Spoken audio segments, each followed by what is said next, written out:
la posibilidad de ver niños con convulsiones, ¿cierto? En su ciclo de práctica. De acuerdo a la clasificación, el último que no es tan reciente, porque es del año 2010, de la APILAE, las convulsiones en los niños se clasifican, dependiendo de la edad de comienzo, en la del periodo neonatal, que puede ser una epilepsia neonatal benigna. Durante la lactancia hay unos síndromes específicos de muy mal pronóstico, que son el West y el Dravet. En la infancia vemos las crisis febriles, la epilepsia benigna con ondas centrotemporales, el síndrome de Lennox-Gastaut, que ya veremos qué es, y las ausencias. Y a medida que van progresando se van pareciendo mucho más a aquellas convulsiones del adulto. Causas, pueden ser postraumáticas, puede ser por enfermedad cerebrovascular, porque pueden sangrar las malformaciones arteriovenosas, por infecciones como lo vimos previamente en la meningitis, intoxicaciones, tumores, enfermedades metabólicas, genéticas, leukodistrofias y cualquier trastorno malformativo a nivel del sistema nervioso central. Hay unos síndromes epilépticos específicos de la infancia, dos de los cuales son de muy mal pronóstico, que son el West y el síndrome de Lennox. No sé si alguien tuvo contacto con estas enfermedades. West. ¿Qué es el West?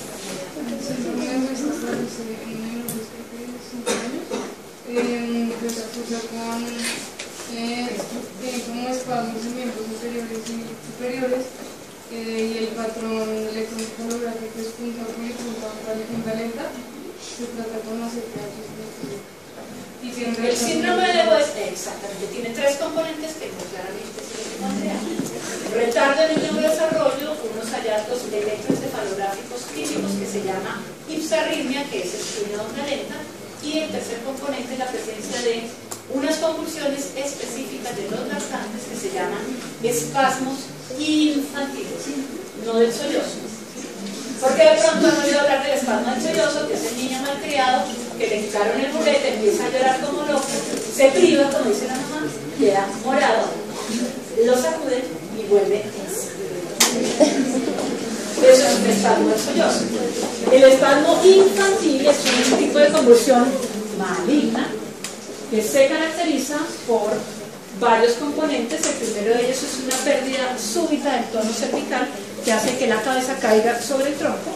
Simultáneamente hay una extensión y abducción de los miembros superiores, y también puede haber una extensión de los miembros inferiores.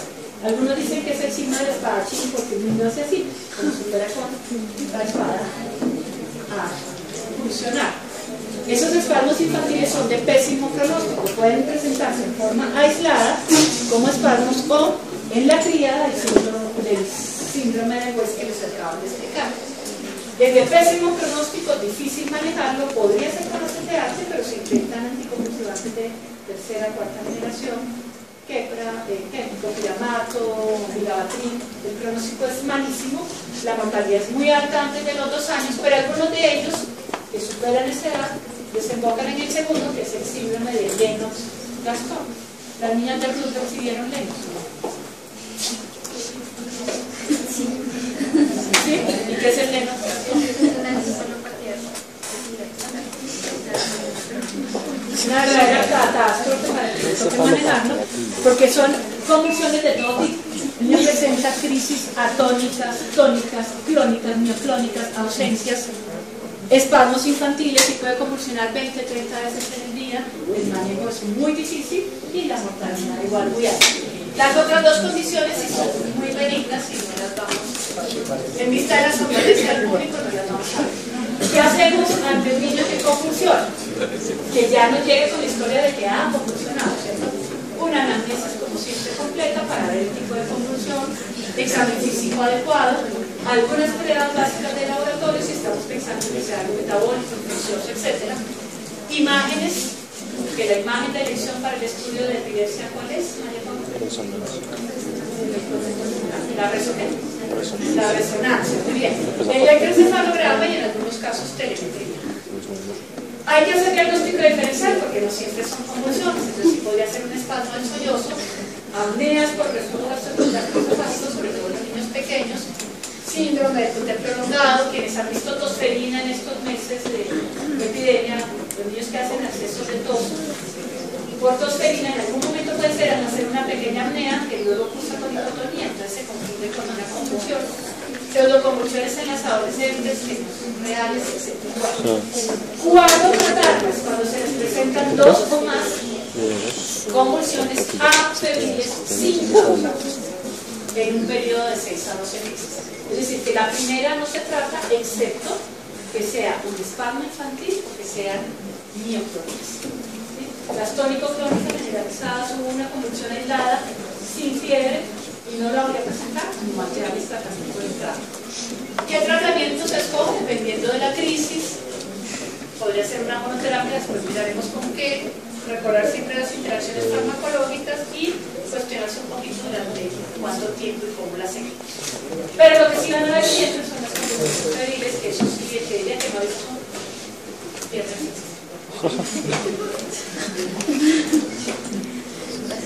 Ahora, ¿qué son las convulsiones febriles?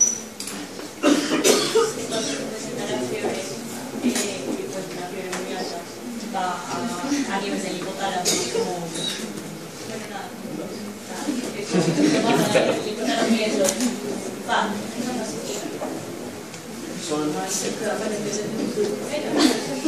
son como tal, o sea, no necesariamente tiene que ser a una alta temperatura, simplemente es por el incremento rápido en la temperatura que presentan las convulsiones. Muy bien. Entonces, como dice ahí, son convulsiones, 1, asociadas a fiebre, independientemente de la temperatura; 2, en un periodo de edad específico, 6 meses a 5 años; 3, en ausencia de lo que vimos antes, infección del sistema nervioso central o una alteración neurológica previa. Entonces tiene que tener esos componentes para decir que es una convulsión febril. Entonces en la primera parte de la charla hablamos del niño que tiene fiebre y convulsiona, pienso en meningitis. Puede ser una meningitis. Yo digo que es una convulsión febril, cuando he descartado que tiene una meningitis, sobre todo en los niños de un año. ¿No? La edad promedio de presentación es entre los 18 y 20 meses en general. 2 a 5% de los niños en algún momento antes de los 5 años han presentado una convulsión febril. Un poquito más frecuente en hombres, hay incidencia familiar. Generalmente ocurren en las primeras 24 horas del cuadro febril. De hecho, muchas veces la familia no se había dado cuenta que el niño tenía fiebre y llegan porque convulsionó. Les tomó una temperatura y con fiebre, pero el niño venía previamente bien. El 25% de los casos son la primera manifestación de la enfermedad. En general, la temperatura oscila entre 38 y 41 grados y, como les decía Johan, no importa el grado de temperatura, sino la velocidad a la cual asciende esa temperatura, lo que causa la convulsión. Generalmente son tónicas, clónicas o tónico-clónicas, tienen una duración muy rápida, muy corta, con recuperación en general también muy rápida y corta, ¿cierto? ¿Qué sucede? Que la fiebre arterial convulsivo crea un desequilibrio que es metabólico, son las cositas que veía Paula por ahí, vascular o electrolítico, aumenta el consumo de oxígeno, de la glucosa y se genera una discreta acidosis, que esto sumado a otras alteraciones bioquímicas, especialmente hiponatremia, actúa sobre un cerebro inmaduro y disminuye el umbral convulsivo. ¿Qué puede ocasionar una convulsión febril? Cualquier infección. Entonces, en general son infecciones virales, muy frecuentes en los niños, gastroenteritis, exantema súbito o, ¿cómo se llama? El exantema súbito. La roceola, roceola que es producida por cuál virus? El herpes virus 6 o 7. Muy bien. Y ese que se ha asociado también a las infecciones febriles. Infección de vías urinarias, reacciones postvacunales, etc. Pero no por el componente de la vacuna, sino porque ese componente produce fiebre, no porque haya neurotoxicidad por el componente vacunal como tal. Existen algunos factores de riesgo para que un niño tenga una primera convulsión febril, que es el antecedente familiar en primer grado, que haya tenido una alta hospitalaria neonatal tarde, o sea, después del mes de edad, que tengan un proceso de retardo en su maduración neurológica, que asista a centros de cuidado diario, guarderías, jardines infantiles, bajo nivel de sodio o fiebre muy alta.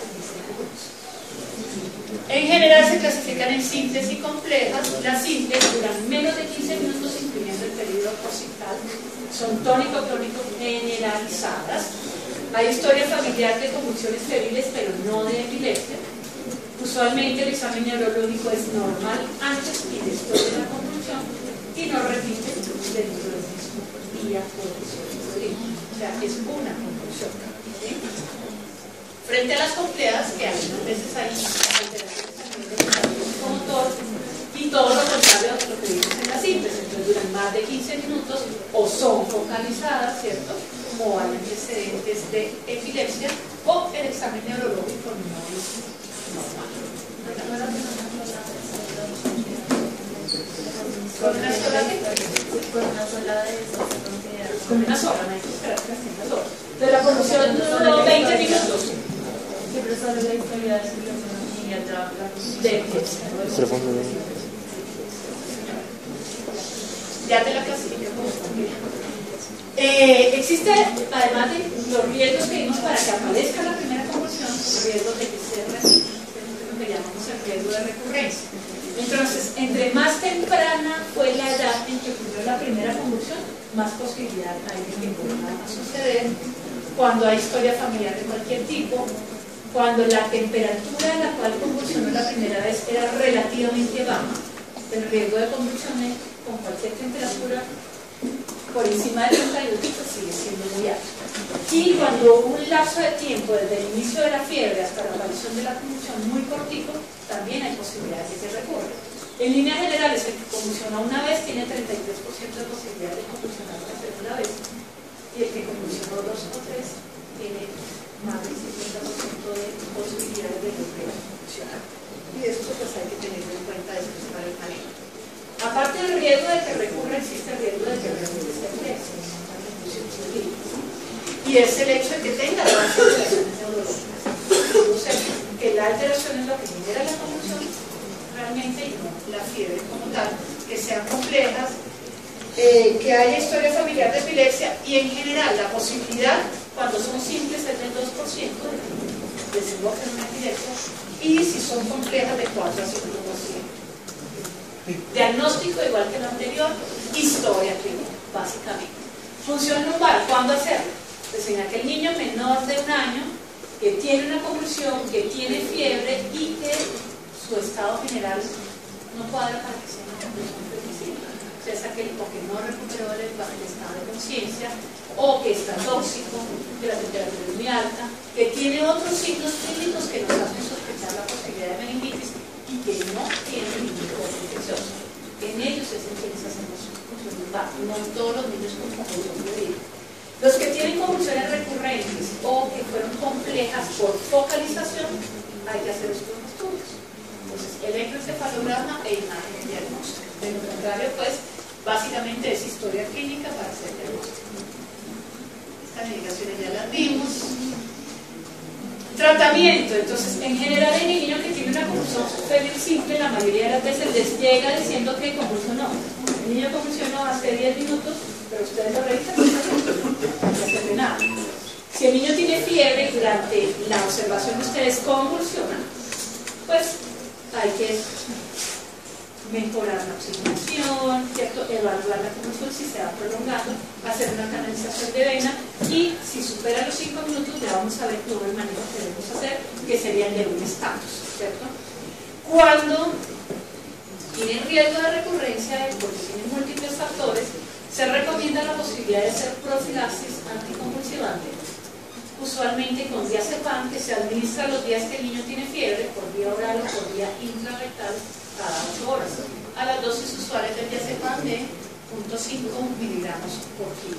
Entonces, el niño convulsionó hoy porque tenía una otitis. Dentro de 1 año, le da fiebre y tiene amigdalitis. Preventivamente, si tiene riesgo de recurrencia, durante esos 2 o 3 días que le dura la fiebre y la amigdalitis, antes de que convulsione, se le administra el diazepam. Una vez le pasa la fiebre, por la infección que tuvo, se le suspende la medicación. En los niños que tienen convulsiones febriles complejas, que tienen alto riesgo de recurrencia, además de hacer esta profilaxis intermitente con diazepam, podría hacerse profilaxis continua con ácido valproico, es decir, dar tratamiento con ácido valproico todos los días a las dosis habituales hasta que el niño supere el rango de edad en el cual se presentan las convulsiones febriles, es decir, hasta que cumpla 5 años, o por lo menos 2 años sin presentar convulsiones. Bueno, pero está un poquito discutido. Para fines prácticos, cualquier niño que lleve más de 5 minutos convulsionando tiene estatus convulsivo, ¿cierto?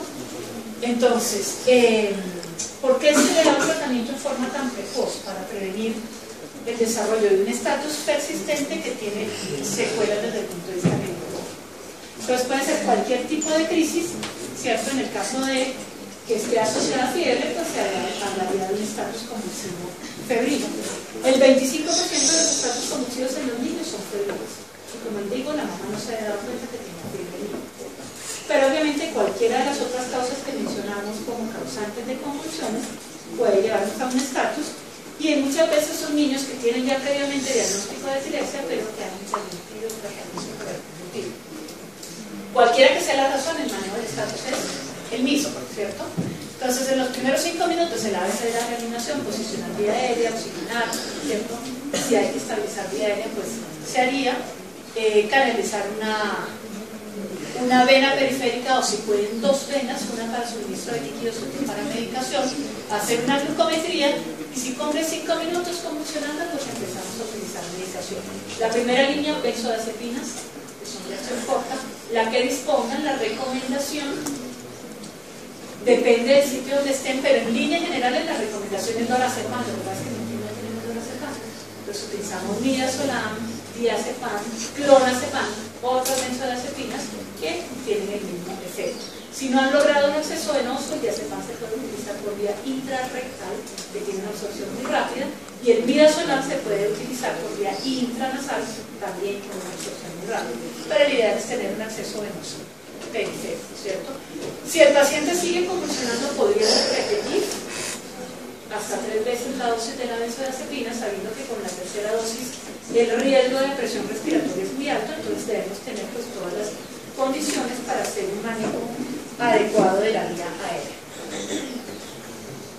Sigue convulsionando, pues tenemos que pasar a otras opciones, que en segunda línea serían por vía parenteral, difenilamtoína o fenitoína o epamina, como estamos hablando, fenobarbital o ácido valproico por vía endovenosa, si lo dispone. Cualquiera de los 3 puede ser la segunda línea de acción. Deben conocer las dosis de cada uno, que son similares. Dosis de impregnación de 15 a 20 miligramos por kilo. La difenilamtoína o fenitoína debe pasarse una rata de infusión máxima de 1 miligramo por kilo por minuto. Y como la dosis es de 20, pues les da un total de 20 minutos para hacer la infusión, no más rápido de eso, porque puede haber complicaciones como arritmias cardíacas, hipertensión, etc. Si yo utilicé en forma inicial difenilamtoína y pasar los 20 minutos y el paciente sigue convulsionando, voy a utilizar alguna de las otras dos, fenobarbital o ácido valproico, o dependiendo del orden que haya utilizado, puedo usar aquella que no sé si el paciente sigue convulsionando. Pero probablemente ya llevamos aproximadamente 1 hora de convulsiones y pues muy probablemente ya este paciente tiene que tener estabilizada su vía aérea, manejo de vía aérea y utilización de anestésicos o otros medicamentos para el control de la convulsión. Bueno, hablamos después de los 30 minutos, entonces de un estatus establecido que requiere soporte ventilatorio.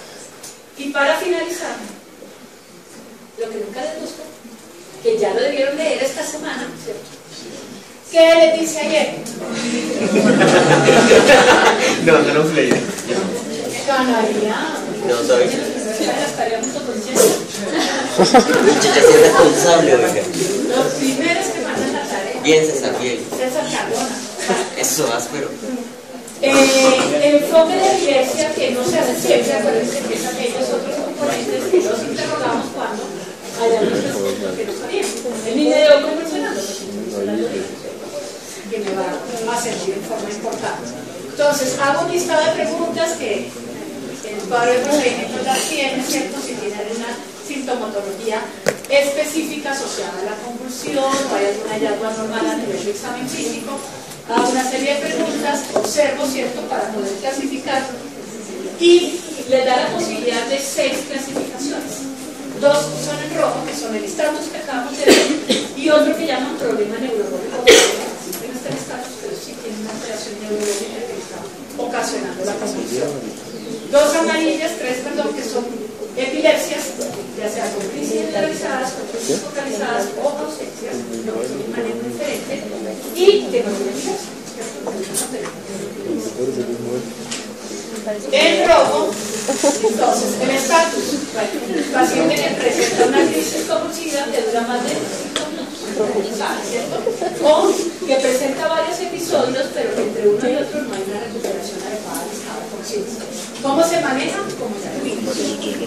Pero puede que el paciente haya tenido una convulsión antes de tener 1 año de edad y tiene alguno de los signos que describen acá, ¿cierto? Que tiene una apariencia, por ejemplo, alteración de pares, anormalidad de reflejos, de coordinación, etc. Pues convulsionó y tiene lo que se llama en el un problema neurológico grave. No es un estatus, no es una epilepsia, pero puede ser un tumor, ¿cierto? Como primera manifestación convulsionó. Y si lo averiguamos bien, tiene alteraciones de coordinación, por ejemplo, tiene enfermedad resistente, etc. Entonces es el paciente que debe acabarse de hacer todo el algoritmo y debe ser referido a una institución de tercer nivel para hacer el diagnóstico adecuado de lo que le está causando la convulsión. En el caso del estatus, a pesar de que esté en rojo, que dirían ustedes normas de estabilización y transporte, refiera, y lo quito encima y lo remito, pues no, porque si está el estatus, ustedes tienen que hacer todo el algoritmo para controlar el estatus, ¿cierto? Y mandarlo cuando ya le han tratado de la persona. Igual hay que mandarlo, probablemente con vía aérea protegida, ¿cierto? Muy bien, las otras son las tradicionales epilepsias que quedan en amarillo y dependiendo de la clínica, pues es crisis generalizada, focalizada o ausencia y el manejo depende del tipo de crisis. En este caso, ayer les recomienda iniciar un anticonvulsivo antes y remitir a control de pediatría, ¿cierto? O ver 15 días después. Bueno, y habrá que hacer exámenes complementarios de acuerdo a lo que vimos previamente. Y finalmente es aquel que tuvo una única crisis, pero que no cumple ninguno de los criterios para hablar de epilepsia, que pudo ser una crisis también simplemente, ¿cierto?